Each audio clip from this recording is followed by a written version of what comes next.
my people. The cat's popped in to say hi. Long time no see. Sorry about that. I'm not dead, so that's something. But the last thing you guys knew was I was moving to uni. Yeah, something kinda went wrong there, and that's why I've disappeared for God knows how long. So, as promised on my Instagram, here is my life update, I suppose. What's been going on, why I've completely disappeared. Yes. So, guess I'll start at the beginning. So, even before I went to uni, I wasn't really feeling too well, but I just kind of convinced myself I could do it. This is what I wanted to do. This is where I want to go. This is how it's going to happen, and I'm going to cope no matter what. Spoiler alert, that didn't work. So moved to uni, everything seemed fine. I'd got self-catered because my dietary requirements are a bit awkward because of my IBS, TMI, I'm sorry. So I managed probably the first 3 days at uni, which is kind of a little bit pathetic, let's face it. But what happened was it was kind of straight in. I didn't have any build up to it, nothing like that. And I don't blame them for that. That's just how uni works. You're at full-time uni, you know, just keep up, you know, you're a human now. On the course I was doing, which was musical theatre, there's a hell of a lot of exercise.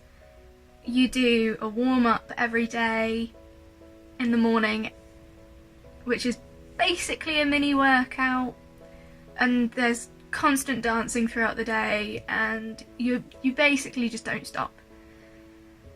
And we got 3 days in, we'd done a full day of dancing, and I thought, I don't feel too great, I think I'm just gonna go to bed. Next morning I woke up, I was like, great, I've crashed. Okay, I'll just have the day off and I'll go back in tomorrow. Well, we got to later in the evening and my heart rate started doing really strange things. I couldn't stand up without it going up to like 140, and I felt like I was going to pass out, and I was super dizzy. So that had gone on for like 2 hours in the evening. So I got taken to A&E, and they basically said, don't know what that's about, have some IV fluids, and said to make sure I keep drinking enough, even though at that point I was already drinking 3 litres a day. So I was like, okay, just gotta drink more. And drinking more means you lose more of your electrolytes. So I had to keep my electrolytes up as well, which is like salt, sugar, etc. So I had some little electrolyte supplements as well. So next day, I'd just come home from hospital, so like, no, I'm not going to uni today. And then it happens again. And that day I'd drunk probably 6 litres and had all the electrolytes I needed. So that wasn't an issue. So I got heart x-ray, which for now shows that my heart is, you know, the right size, but that's pretty much all they did, and an ECG, which showed my heartbeat was regular, but too fast for like no apparent reason, it seems anyway, because there's only so much they can do at A&E. And then it happened again. So at that point I kind of thought, my body's just kind of telling me to stop. And I was also thinking, if doing musical theatre is doing this to my body, do I really want to do it? Like, I love it. I will always love it. But I don't want to be doing something that's just messing up my body completely. and making me feel like crap, quite honestly. So after that, we make a very emotional decision that I'm gonna move home. Which means I owe student finance a hell of a lot of money, but there's not really much I can do about it. Because it was making me really ill. We go and see my doctor when I'm back. They get me a cardiology referral to see what's going on, because what A&E had said was there's clearly something wrong, but it's not life-threatening and there's nothing that they can do immediately at A&E, and it's not severe enough to admit me. Surprise! A week later I got admitted for the night for it, and I saw a specialist who came round and he was like, yeah, it's definitely not going to hurt you at the moment, as long as you're not like passing out constantly, which I haven't done yet, touch wood. He said, you need a ultrasound on my heart to make sure, to see what the muscles are doing, so it could be that the muscles are working too hard or something's compensating for something else, or like something like that that you can't see in a chest x-ray. And I also need a 72-hour Holter monitor, which is basically a 72-hour ECG with like all the spots that they stick on you that you carry around, and you have to do like your average daily things, and you press a little button on it when you have like heightened symptoms and you have to write down what it is. So that's the plan for that. It's still making me feel rather crap, to be honest. I get really out of breath and very dizzy. Just not that fun. But that's mainly why I left uni.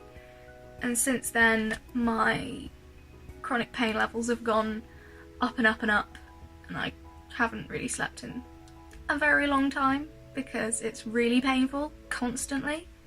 I've been to see a rheumatologist for that. They've said that possible new diagnosis, they've said I'm on the hypermobile Ehlers-Danlos spectrum, which doesn't necessarily mean that it is Ehlers-Danlos. It could just be severe hypermobility. It depends on each doctor's point of view really, because there is no specific gene that's been identified for the hypermobile Ehlers-Danlos as of yet. So what we're doing with that is I'm doing a bit of graded exercise therapy, I'm getting some different painkillers for like neurological pain and stuff like that. If anyone's actually interested, I could do like a what it's like going to these appointments and what to expect. But anyway, we're gonna see how that goes, and if that improves it, great, that's fine, just keep going with that. And if it doesn't, it may be seeing a geneticist or a pain management team or something like that to see if it could be maybe a different form of Ehlers-Danlos, or if it's definitely hypermobile Ehlers-Danlos, or just severe hypermobility. There's a lot of different things being battered about at the moment, but it's just kind of go with the treatment and see what happens for now. Another little spanner in the works is my liver function's been up and I might have gallstones, but that's not particularly important. So yeah, that's basically what's been happening with me. Bit dramatic, I know, but you know, I'm a drama student, what do you expect? So from now on, do expect me to post weekly, because I will be doing so, fingers crossed. And I should be maybe doing a few projects for you guys, like, I don't know, I'll have to brainstorm, or if there's anything you want to see, just leave a comment. So yeah, expect some fun videos from me and kind of exploring the world other than chronic illness world, so get to know me a bit more. And yeah, thank you very much for coming along, and I promise you I will get back on the videos, and I'll see you guys next time. I hope you enjoyed it. Thanks for coming along, and don't forget to like, comment and subscribe. Thank you so much for watching, and I will see you next time. Bye! Brain fart.